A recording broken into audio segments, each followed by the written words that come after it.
As the modern data center gets more intelligent, you might think it would also get more complex. But that's not the case, and my guest today is going to tell us why on this episode of Dynamic Developer.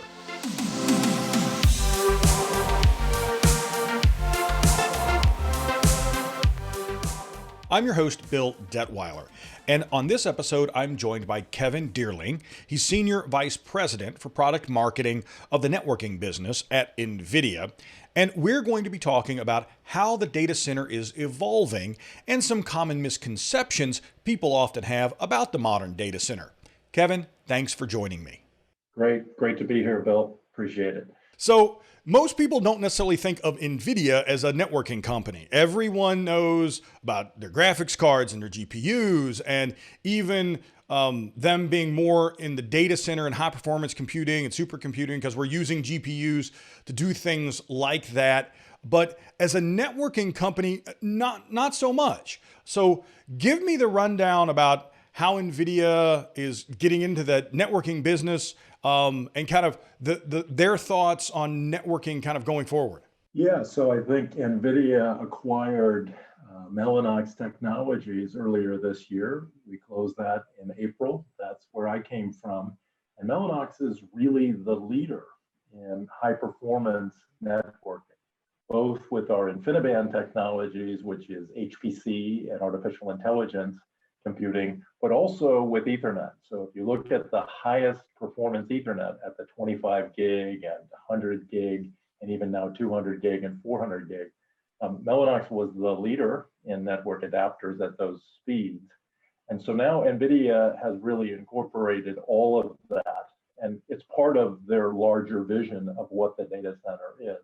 And we even have Ethernet switches that form the fabric of that data center. And it really has to do with the changes that are happening in the data center. You know, it's interesting. We've come such a long way from the old 10100 cards and 10100 switches that I remember installing or working on token rings. So I'll just date myself there. But, you know, I think that's a great point you make towards the end. I'd love to hear more about that, is that the data center and networking in general really has changed over the last several decades, and especially in the last few years. What are some of the misconceptions that people have about networking, either in the data center or just outside the data center, that they kind of need to change their thinking around? I think one of the misconceptions people have is that as the network gets more intelligent, it becomes more complex. And in reality, it's actually the reverse. And so one of the things that we're doing with our DPU is we're adding more and more intelligence into the network adapters. And so we have a processor in there, and we have a whole bunch of really powerful programmable acceleration engines that allow us to do software-defined networking, software-defined security, software-defined storage and management.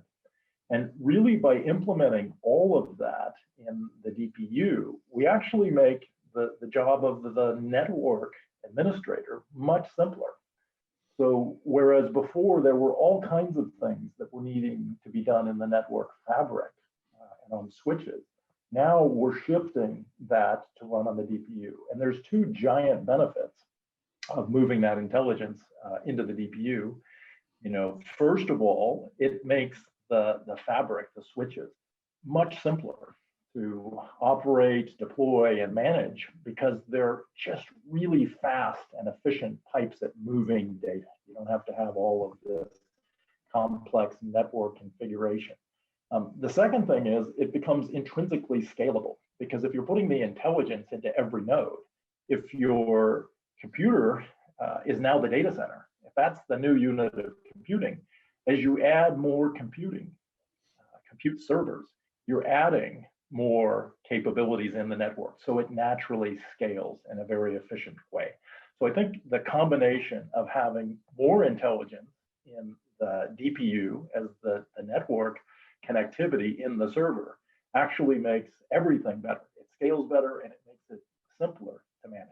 You know, that's a really interesting kind of way to describe it, because it reminded me as you were painting this picture of sort of the data center of the way we used to think about CPUs, where you had a single core and it, whether you were, however it was solving the problem, but you were still using a single thing, right? That was just the entity, the object you were using to solve the problem. And then we expanded within the PC to using a GPU or to using other bus. And the way you're talking about networking, or the way we were talking about the internal mechanisms of a computer, how the data moved between the different units. And so now it's just taking that picture, that idea, that concept, and moving it to a larger physical manifestation, which is the data center, where you have multiple systems, multiple processors and multiple machines, and tying into storage. And those connections, those buses, those interfaces that were on a single circuit board now have to be wires and fiber cables and fill up entire rooms, or even larger geographic structures. Is that kind of, does that sound like maybe a pseudo accurate way to describe it? I think it's a beautiful way to describe it. It really is a continuum that we've been experiencing, from going from a single core CPU to multi-core CPUs, and now GPUs with really thousands of compute elements. And now we're expanding to the entire data center. And so instead of putting that on a backplane, on a PC board with buses doing that, we actually need to build cables and Ethernet switches and InfiniBand switches and really intelligent adapters and NICs and smart NICs now with the DPU, and build all of that together to really form that backplane, if you will, of the entire data center. And how is that? So I take it that a lot of new technology over the last several years has had to be developed to accommodate that. I mean, we just think about networking speeds. That type of interconnectedness wasn't possible if you were still running old, 10 megabit connections or even 100 megabit connections. I mean, you need the gigabit plus, like you said, even the 250, the 150 gigabit connections to be able to move the data that quickly. And you mentioned a new technology that I know Mellanox and Nvidia now is working on, which are these DPUs. Tell me about them, and tell me what they allow with you to do in the data center that we couldn't do before. Right. So together with the CPU and the GPU, the data processing unit, or the DPU, really forms the new trinity of this data center as a computing. And so the CPU is really good at running applications, single-threaded applications, has good performance, but there's a lot of things that it can't do well. And so, whether it's graphics processing, but more importantly now in the data center, AI and machine learning, you need that massive parallelism that the GPU has.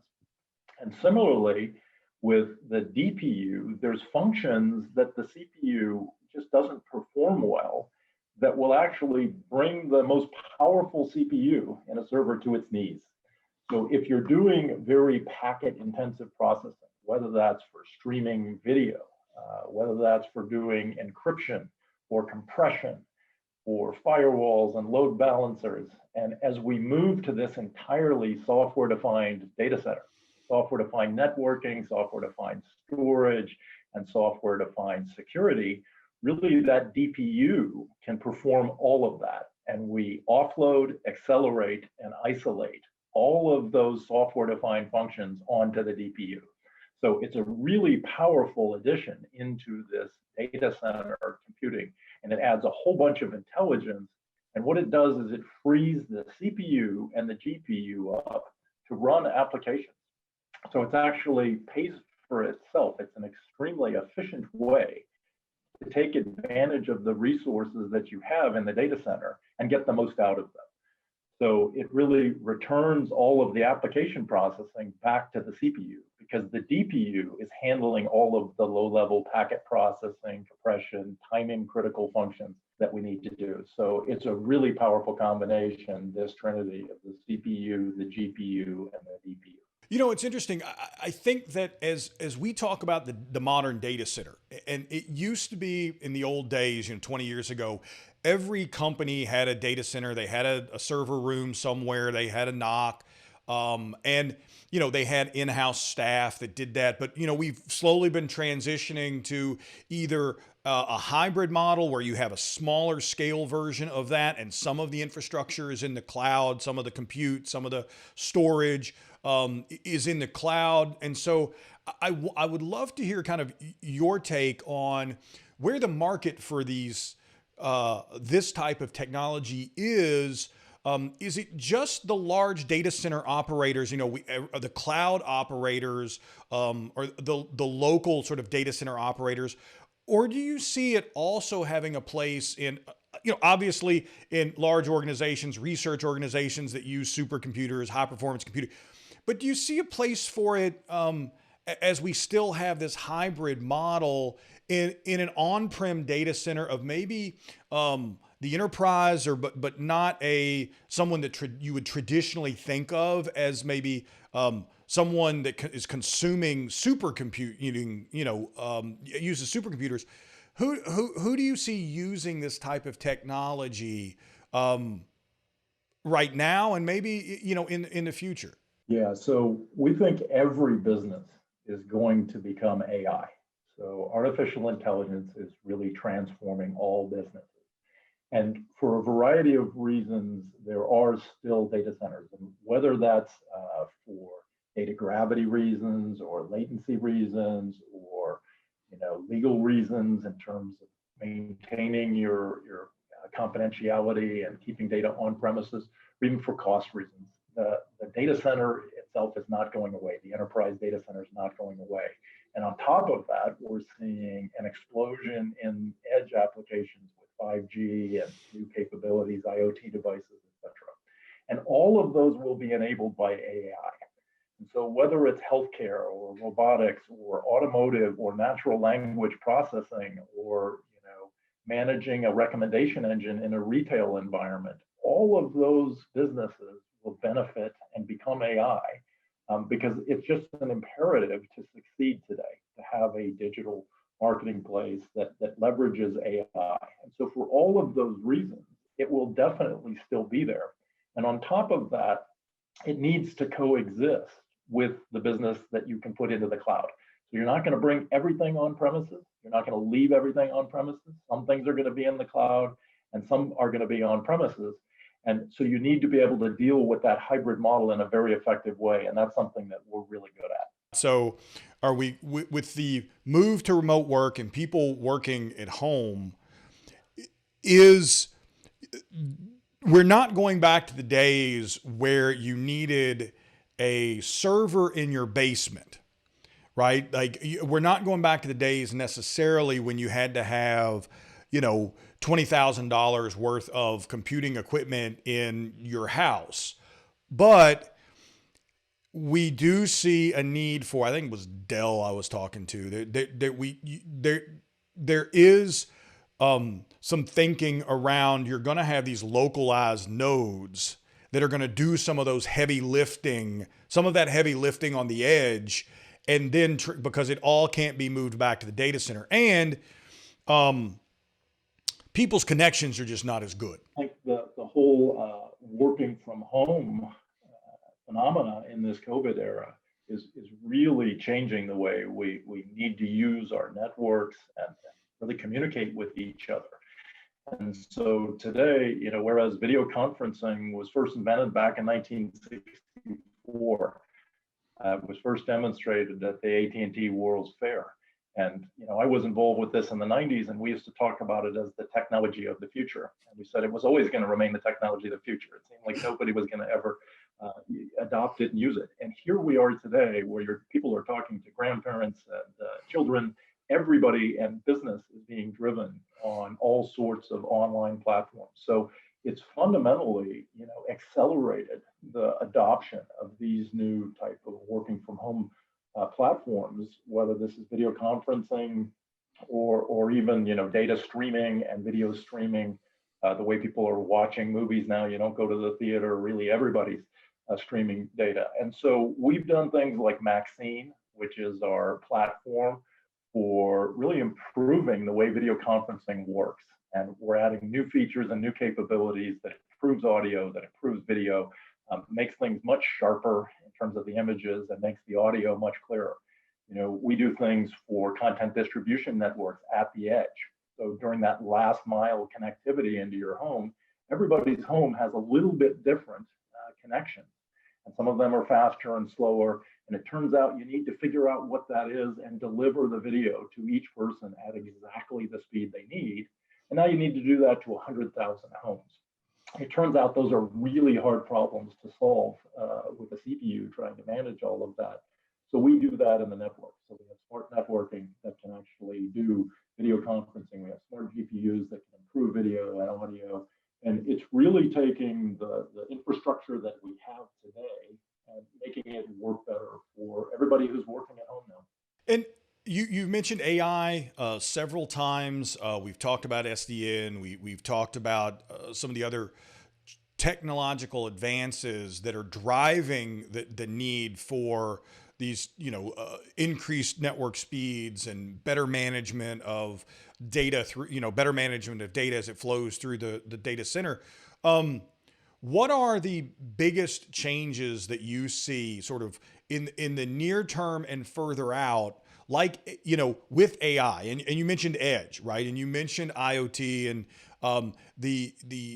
we talked about 5G, right? And we've often seen this push and pull, or sort of a wax and a wane in terms of what can be processed in the cloud and what needs to be done at the edge. And it seems like even though we get faster connections, and there's still more and more that's being done on the edge. So I'd love to, and AI has a lot to do with that. We're hoping 5G with its high bandwidth, low latency will help, enable some of these technologies like AI, autonomous driving, things like, telehealth, like you talked about. But it definitely seems as if that as we get some of these enabling technologies, that we're also, we discover new problems, or we discover new ways, like, oh, we didn't think about this when we wanted to use AI in this way. So yeah, I just love to hear your thoughts in terms of how those technologies are continuing to kind of shape the data center, in the next sort of the next five years or so. Yeah, I think it's a great observation that, some of these things are literally constrained by the speed of light, just how long it takes for data to move, whether it's through a fiber, being transmitted at the speed of light. So with those, they need to be at the edge. And people aren't thinking about it, but you mentioned autonomous driving. There's decisions that need to be made in the car. You can't go back to the cloud to decide that you need to apply the brakes because there's somebody walking through the crosswalk in front of you. You're going to transport a data center and an AI supercomputer into a car. That's how autonomous driving is working. There are inferencing engines that are making split-second decisions, and you simply can't afford the latency. There's other applications that may need to compress the data before it's sent for further processing in the cloud. And again, AI can do those kinds of things. But I think one of the really important things that you asked was, we can't anticipate all of the things that may come out of that. Just as nobody anticipated that we would have new businesses for on-demand driving, where you could go call up a Uber or a Lyft, and the taxi business was really impacted dramatically. Nobody really anticipated that when we came out with smartphones more than a decade ago. And by the same token, 5G is going to create new opportunities because of its higher bandwidth and lower latency and the ability to do network slicing in ways that, frankly, we can't imagine. We're thinking about all the different things, but there are going to be applications that will scratch our heads and say, why didn't I think of that? From an Nvidia perspective, I think what's important is that we have a software platform that's more than just the hardware underneath.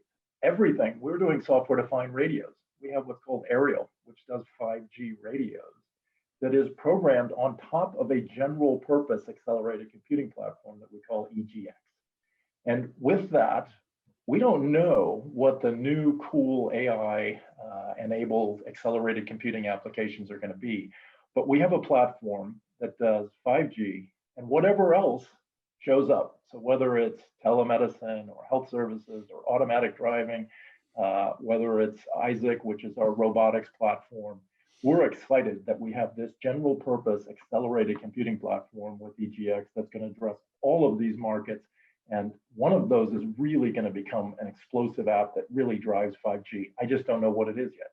Well, Kevin, I think that's a fantastic place to end it. Thank you again for being here and sharing all that information.